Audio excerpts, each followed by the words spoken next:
beloved Boss Mike Cervera.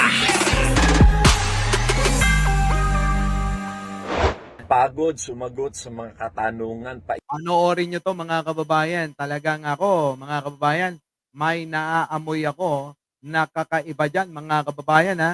Oo, ibang klase yung banat nito si Gadon eh. Pakinggan ninyo. Nakakapagod sumagot sa mga katanungan pa isa-isa. Kaya nag-video na lang ako. Maraming nagtatanong kung sino-sino raw ba ang aking mga iboboto na mga kandidatong senador. Ako ay hindi nangangampanya, hindi rin ako nag-iendorso. Bilang Pilipino at bilang butante ay karapatan ko ang pumili ng aking mga kandidato. Okay. Ang number 1 sa listahan ko ay si Benhur Abalos sapagkat Okay, siya ay very isang good. mahusay na tao, matalino at malinis ang pangalan at Very good yan. Benhur Abalos daw, mga kababayan.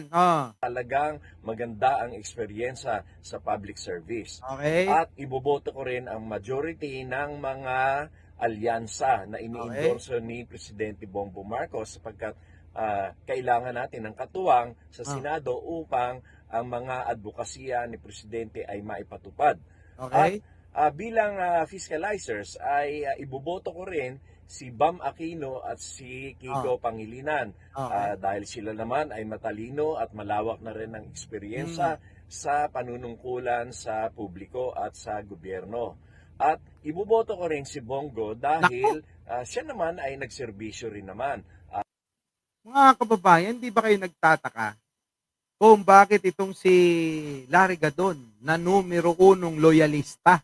Numero 1 loyalista po ito. Pero mga kababayan, iboboto si Bongo. Di po ba mga kababayan? Bakit kaya? Ano kayang meron? Sabi ni Leonora Brown, Boss Mike, tahimik si Bongo. Kasi sa akin baka si Bongo ang source ng mga ginagawa ni Digong noon. Hindi kaya si Bongo, mga kababayan, yung nababalita na may nagtatraidor. Di po ba? Pero mga kababayan, ang hirap na tanggapin. Ano po? Na si Bongo ay iboboto natin. Uray ita na. Kahit na wala na. Di po ba? Baka sakaling matanggap pa natin. Sino? Si Bam Aquino. At sino? Si Kiko Pangilinan. Para ano? Para may fiscalizer nga daw. Opo, okay yon. Pero mga kababayan, itong si Bongo ay iboboto ng isang kilalang loyalista ng mga Marcoses. Aba, teka muna. Parang merong kakaiba. Kayo po ba mga kababayan, sa tingin ninyo? Kasi nakakapagtaka talaga. Pero kung babalikan naman natin si Bongo, wala namang ginagawa yung paninira sa gobyerno, tahimik, yun lang, mga kababayan, mahilig lang magdrama. Pero, mga kababayan, ang tanong, talaga ba? Siyempre, ang mga loyalista, mga kababayan, tinitignan yung mga tulad ni Larry Gadon na isang die-hard loyalist yan eh. Die-hard Marcos loyalist, mga kababayan. Di po ba? Pero, ang tanong, bakit iboboto ni Larry Gadon ang alam naman natin na kalaban ni Pangulong Bongbong?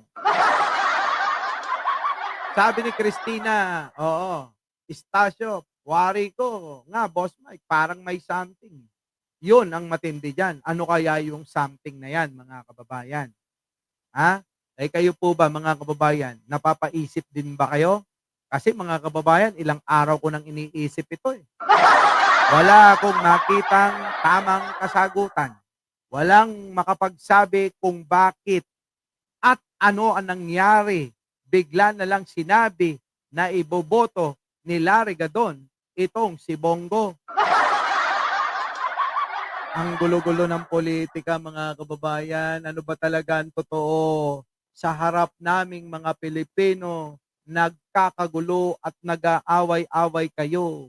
Kampo dito ni Duterte, kampo ni Pangulong Bongbong. Lahat ito, mga kababayan, ha? Kulang na lang magpatayan.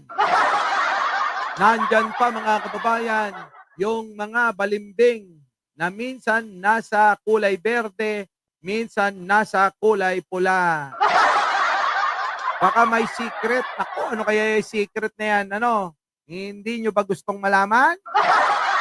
Oh, sino ang gustong makalaman ng secret na yan? Kayo. Ako kasi, mga kababayan, ano talaga eh. Ha? Nagugulat at, naku, nagtataka ng husto. Ano po? Nagtataka ako ng husto rito, mga kababayan. Oo, grabe, no? Ibang klase. Hindi kaya si Bongo lang ang maliligtas sa kampo ni Duterte? Lahat, Sara, Bato, at si marami pang iba, mga kababayan. Di ba'y nakaamba na yung kanilang warrant, mga kababayan? Opo nakaamba na yung warrant nila eh. Oo. Hindi kaya may kinalaman ito sa tila ba? Oo. Parang ini-endorso ni Larry Gadon itong si Bongo. Ano po? Kakaiba ito, mga kababayan. Oo. Malaking kakaiba ito. Tuloy. At mahusay naman ang kanyang mga ipinakita sa Senado. Kita nyo, pinuri pa, mga kababayan. Pinuri pa! Mahusay daw po ang ipinakita ni Bongo sa Senado. Yung bang pagtatrabaho daw ni Bongo ay maganda naman daw, ano? Kayo po, mga kababayan, ano ba ang sa palagay ninyo rito? Dahil, mga kababayan, oo, baka sumabog ang utak nyo sa kakaisip kung ano mayroon dito. Nakakatakot. Oo. Ulitin nga natin. Sa panunungkulan sa publiko at sa gobyerno. At iboboto ko rin si Bongo dahil siya naman ay nagserbisyo rin naman at mahusay naman ang kanyang mga ipinakita sa Senado. Okay, tanyo, pinuri pa. Bukod sa iboboto niya, pinuri pa niya, mga kababayan. Bukas pa po ang The Big Five. Si Cecil Peralta. Grabe, no? Kayo na bahala dyan, mga kababayan, sapagkat sa totoo lang, nadidismaya na ako eh. Opo, nakakadismaya. Diba? Ulitin mo nga. Dahil sila naman ay matalino at malawak na rin ang eksperyensya sa panunungkulan sa publiko at sa gobyerno. At iboboto ko rin si Bongo dahil siya naman ay nagserbisyo rin naman at mahusay naman ang kanyang mga ipinakita sa Senado. At itong mga listahan ko na ito ay maari pa rin siguro itong magbago. Ako, meron pang bawi konti. Maaari pa raw naman daw magbago, pero pinuri niya na si Bongo, mga kababayan. Pinuri-puri mo na si Bongo. Wala namang problema. Kung meron talagang pailalim na itutulong itong si Bongo sa gobyerno ni Pangulong Bongbong Marcos, mga kababayan, baka pwede nating pagbigyan. Kaya lang, siguro, mga kababayan, mga DDS, nako, mag-isip-isip kayo. Baka mamaya si Bongo na nagpapahamak sa kampo nyo. Diba, mga kababayan? Pwede mangyari yun. Bakit kanyo? Kasi kita nyo naman, ultimo si Gadon, mayroon pang papuri. Oo. Papuri sa'yo. Putik na yan. Kulang na lang, sambahin ito. Kayo, mga kababayan. Ay, nako. Kinakabahan ako. Paano yan? Sige, magbabago pa naman daw eh. Mapalitan. Pero sa ngayon, ay yan ang aking napupusuan. Karapatan ko bilang Pilipino at botante na mamili ng kandidato. Totoo naman yun. Karapatan naman ni Sec Gadon nyo na mamili. Diba? Lahat naman tayo may karapatan din eh. Karapatan din naman natin yan eh.